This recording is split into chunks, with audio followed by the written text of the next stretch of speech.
orí ló fún mi lọ́kọ rẹ̀, ẹ̀dá ló fún mi lọ́kọ rẹ̀. Olúwa ṣe ìyá Àdìgún kíkú mọ́ pa ọkọ mi, kíkú máa pọkọ mi fún mi, kàrún máa ṣe ọkọ mi, kórí jẹ́ ó dàgbà dògbò láyé, kíkú mọ́ pa ìfẹ́ mi.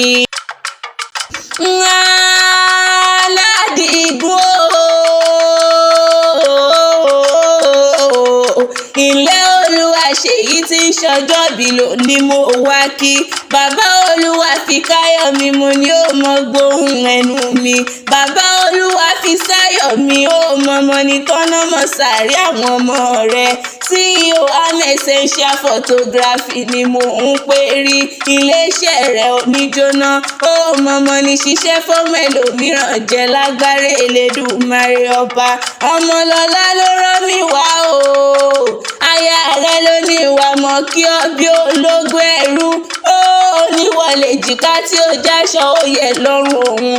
Ó pàdé orí mi ni wá bá mi kí. Ìfẹ́ ayé mi ni wá bá mi kí. Bàbá àwọn ọmọ mi ni wá bá mi kí. Ó lọ́rọ̀ gbogbo bí ẹkún bí ìbànújẹ́ Elédùmarè oníjó tọ́ sí ọ láyé.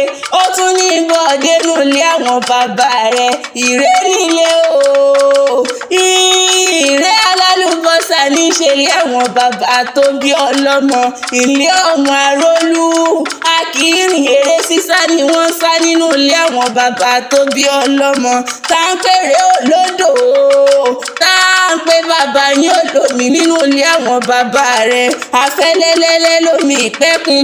Onípẹ́kun lomi ayaba. Akẹ́pà lomi ìsun. Yọkọ lomi àmù nínú ilé àwọn bàbá rẹ̀. Bí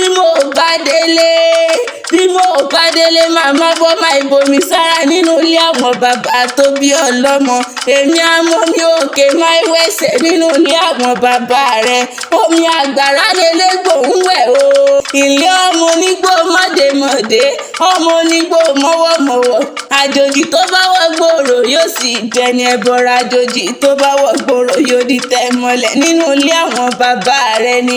Aládìgún o. Olúwaṣèyí mo ní o mọ gbóhùn ẹnu mi. Ó ní kòkònà ìkònà oníkòwọ́. Kò sí bó ṣe lè pẹ́lẹ́ ayé tó. Ó ní tọ́nà mọ́ sàárì àwọn ọmọ rẹ̀. Aya rẹ̀ ló ní ìwà mọ́ kí ọ lónìí náà. Ọmọlọ́lá ní ògbó bí olú gbogbo ti gbó. Ó ní ó pẹ́ láyé bí èwe pẹ́pẹ́ ti pẹ́ o. Ìfẹ́ yín ò mọ̀mọ́ ní díkòrò lágbára Elédùmarè ọba. Àṣẹ ìṣàmọ́dún ọdún ayọ̀ ló mọ̀ ṣe òwe.